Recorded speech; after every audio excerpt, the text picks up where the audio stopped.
I always felt a flutter of nerves whenever we visited David's family. It wasn't that they weren't welcoming, far from it. David's parents, Martha and George, were the epitome of warmth, and his brother Mike could always be counted on for a good laugh. But then there was Laura, Mike's wife, the proverbial thorn in my side. As David and I drove to his parents' house for the usual Sunday dinner, I couldn't help but voice my concerns. "David, are you sure it's okay that I come along today? I don't want to create any tension, especially with Laura around." David glanced at me, his eyes softening. "Chloe, your family. They all adore you. As for Laura, just try to ignore her snide remarks, okay?" I nodded, trying to brush aside the unease. David parked the car, and we made our way to the front door, greeted by the familiar, comforting aroma of roast beef and homemade apple pie. As we entered, Martha's face lit up. "Chloe, David, you're here. Come in, come in." George followed suit, his hearty laugh filling the room as he enveloped us in bear hugs. "How's my favorite daughter-in-law and soon-to-be lawyer?" Before I could reply, Mike bounded over, his usual playful self. "Hey, sis, ready for another round of family madness?" I laughed, the tension easing a bit. Wouldn't miss it for the world. Then, from the living room, Laura's voice cut through the air, tinged with her typical mix of indifference and sarcasm.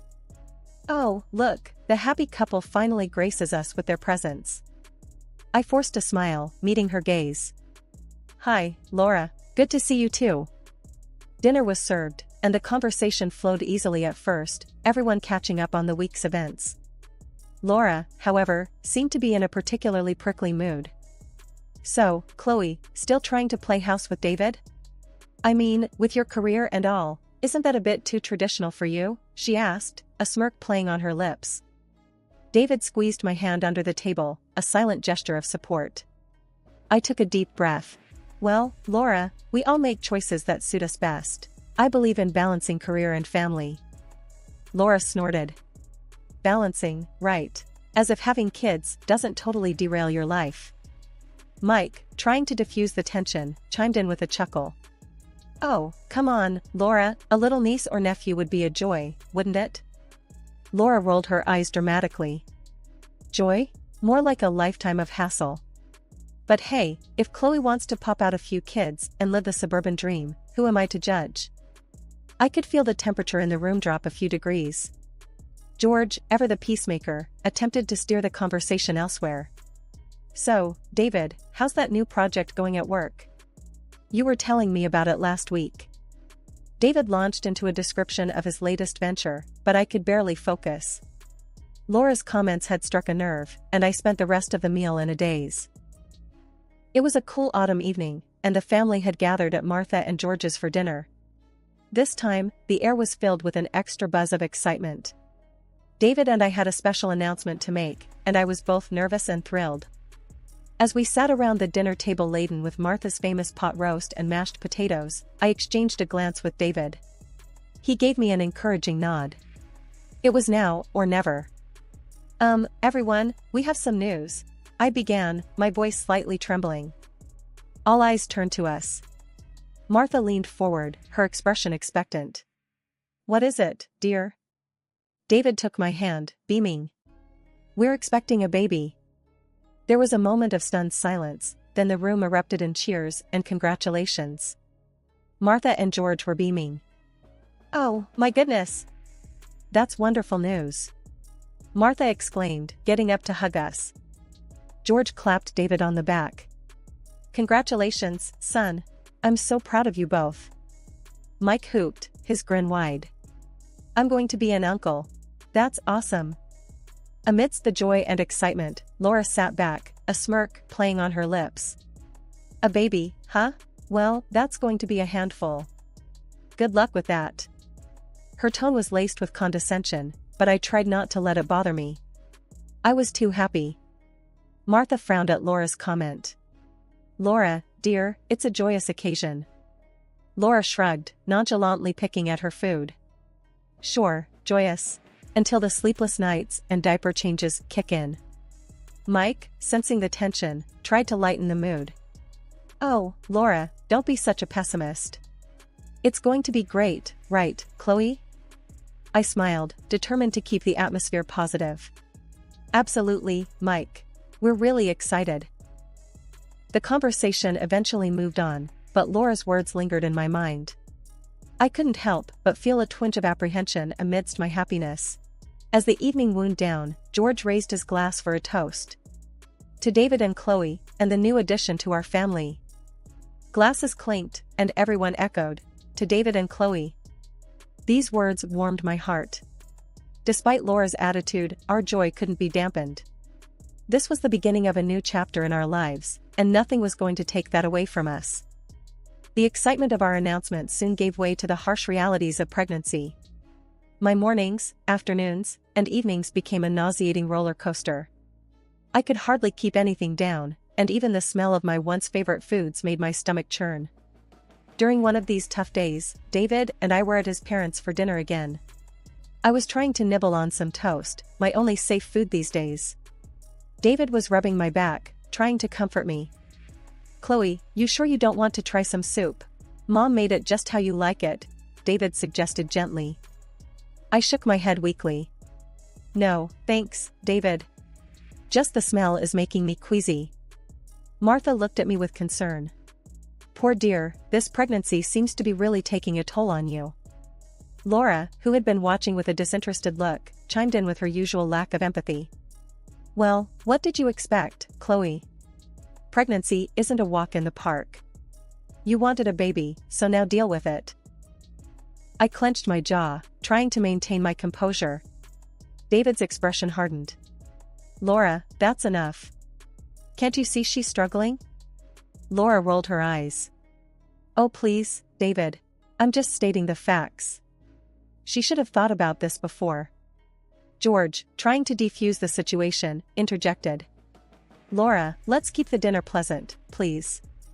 Mike, who had been silent, finally spoke up, his tone a mix of annoyance and concern.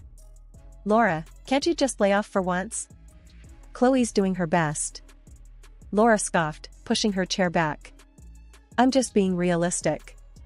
You all are just babying her. In my opinion, she's just overreacting. It's just a little morning sickness.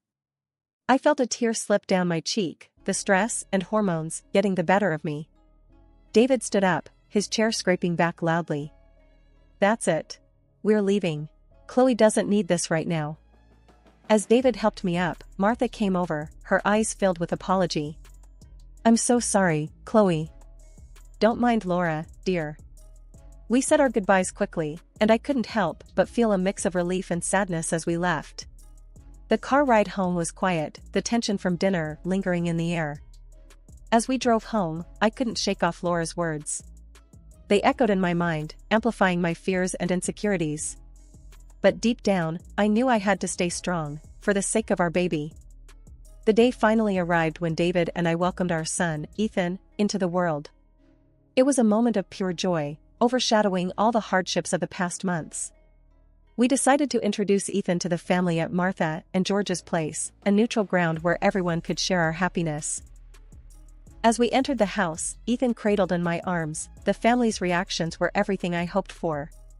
Martha's eyes lit up, and George's broad smile was like a beacon of warmth. Mike was practically bouncing with excitement.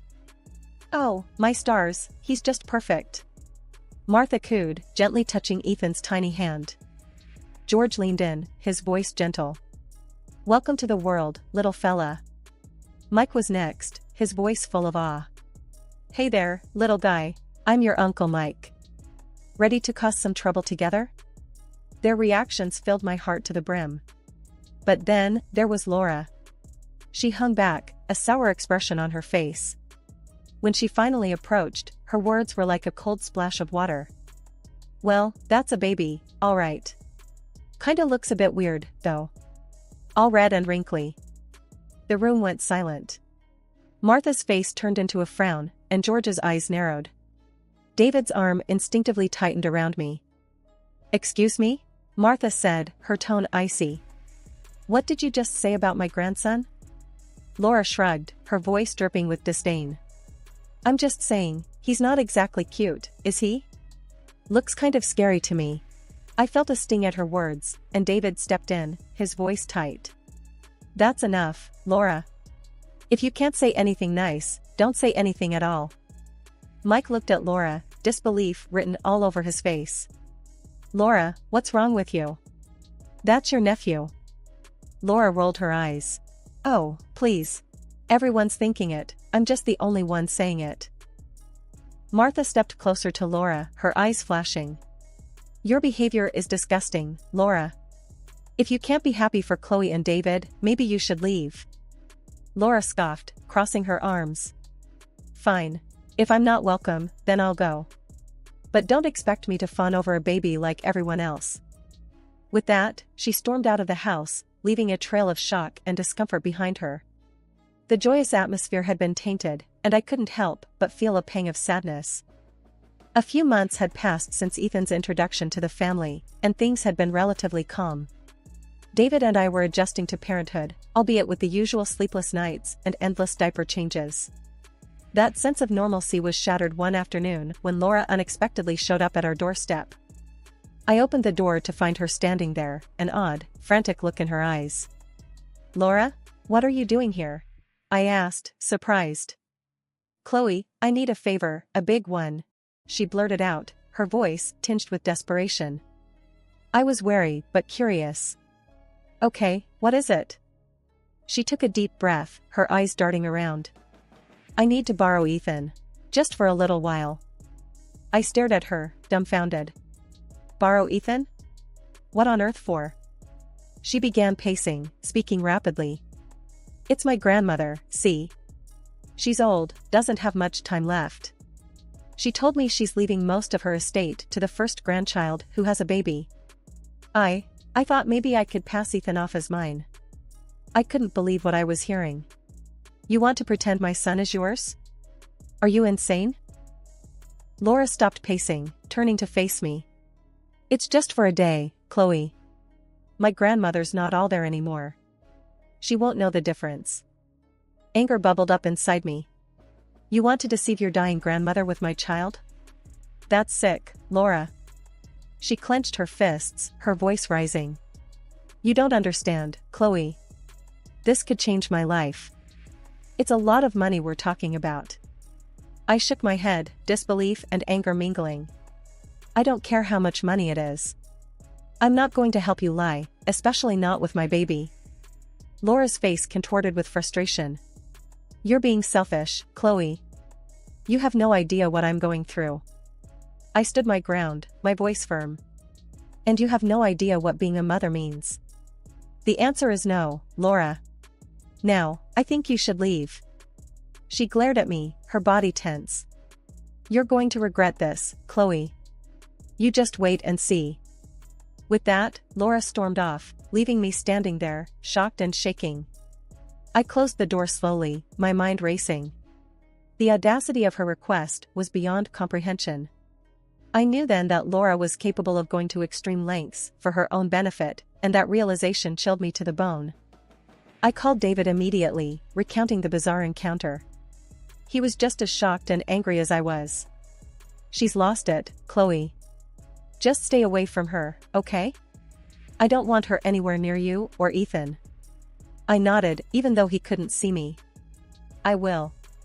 It's too much. After hanging up, I went to check on Ethan, sleeping peacefully in his crib, blissfully unaware of the insanity of the world around him.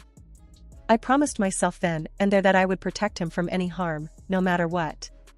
Laura's bizarre request had opened my eyes to the lengths she would go to, and I knew I had to be vigilant. It was a sunny Tuesday afternoon, and Ethan was taking his nap in his nursery upstairs. I was in the kitchen, trying to catch up on some chores, when the doorbell rang. It was a courier with a delivery of baby supplies I had ordered online. The exchange took less than a minute. But when I returned inside and headed upstairs to check on Ethan, my heart dropped to my stomach. The crib was empty. Ethan was gone. Panic surged through me.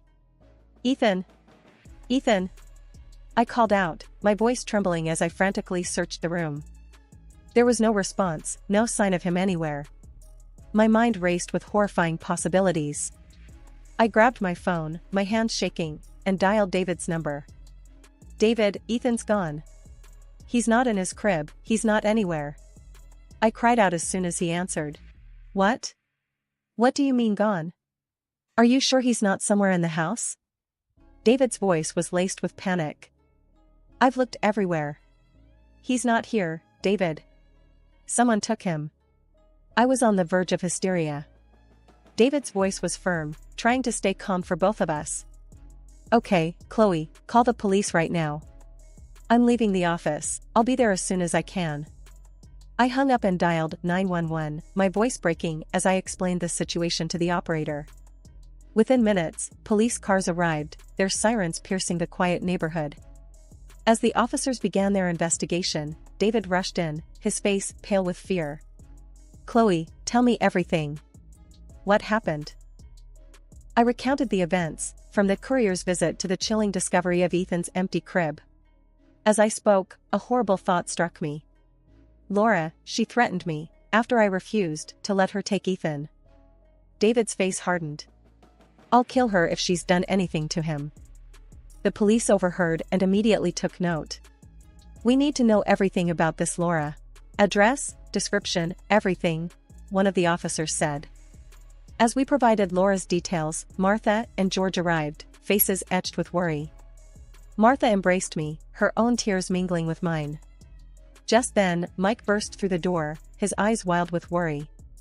What's going on? I heard Ethan's missing. Before we could answer, his phone rang. He glanced at the caller ID and his face went white. It's Laura. He answered, his voice shaking. Laura, where are you? Do you know anything about Ethan? The room fell silent, everyone's eyes on Mike. He listened for a moment, his expression turning from worry to shock and then to anger. You did what? Laura, how could you? He hung up, his body trembling with rage. She took him. She's at her grandmother's, trying to pass Ethan off as her own. The police officer sprang into action, coordinating with their team to track Laura down. David held me close, his body rigid with anger and fear. David, Mike, and I were in a state of high alert as we drove to Laura's grandmother's house. The tension in the car was palpable, each of us lost in our own turmoil of anger and worry. As we approached the house, my heart pounded against my chest, a mix of fear and desperate hope. Mike was on his phone, coordinating with the police. They're on their way. We just need to keep her there until they arrive. We pulled up to the house, and without a second thought, we rushed inside. The scene that greeted us was surreal. Laura was there, holding Ethan in her arms, cooing at him as if he were her own. Her grandmother, a frail, confused-looking woman, was watching them with a faint smile. The moment Laura saw us, her face went white. What are you doing here? She stammered, clutching Ethan closer. Give me my son, Laura. I shouted, my voice filled with a mixture of rage and relief at seeing Ethan. David was right beside me, his eyes fixed on Ethan. You're done, Laura. The police are on their way. Laura's grandmother looked around, confusion written all over her face. What's going on? Laura, who are these people? Before Laura could respond, Mike stepped forward, his voice filled with disgust. These are Ethan's real parents, Grandma. Laura took him, pretending he was hers. The old woman's eyes widened in shock. What? Laura, is this true? Laura's facade finally crumbled. Tears started streaming down her face. I just wanted the inheritance, Grandma. I didn't think it would go this far. Her grandmother shook her head, disappointment etched on her face. Laura, how could you? This is unforgivable. By now, Ethan had started to fuss, sensing the tension. I reached out, and Laura, defeated, handed him over to me. Holding Ethan close, feeling his warmth and hearing his familiar sounds, was the most comforting feeling in the world after the terror of the last few hours. You're sick, Laura, David said, his voice cold. You need help. Laura was sobbing now, her body shaking. I'm sorry, I'm so sorry. I didn't mean to hurt anyone.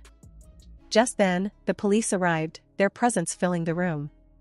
They immediately went to Laura, reading her rights as they handcuffed her. As we left Laura's grandmother's house, the police leading Laura away, a wave of relief washed over me. Ethan was safe in my arms, unharmed by the ordeal.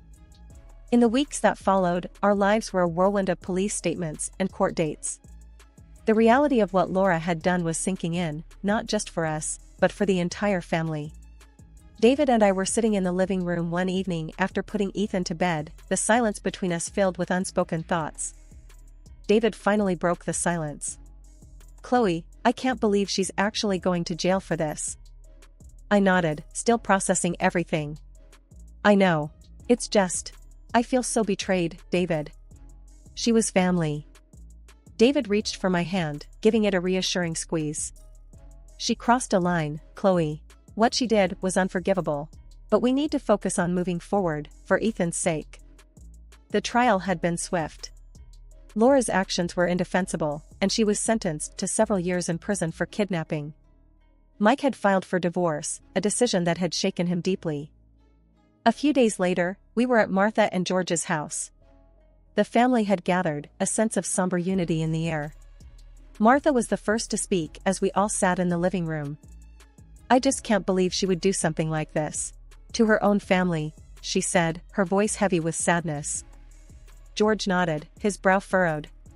"It's a hard pill to swallow. But we have to think about the kids now, about Ethan."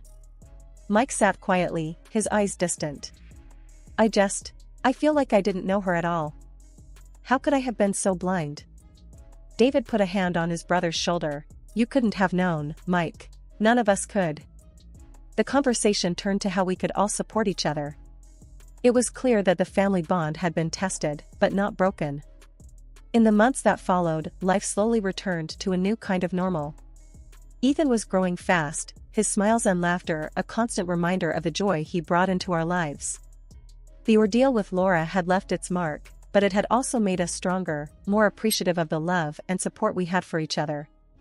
One evening, as I watched Ethan play, I realized that this experience had taught me about the resilience of family, the strength of love, and the power of moving forward, no matter how difficult the past might have been. We had faced our darkest hour, but we had emerged stronger, united by our love for each other and for our son.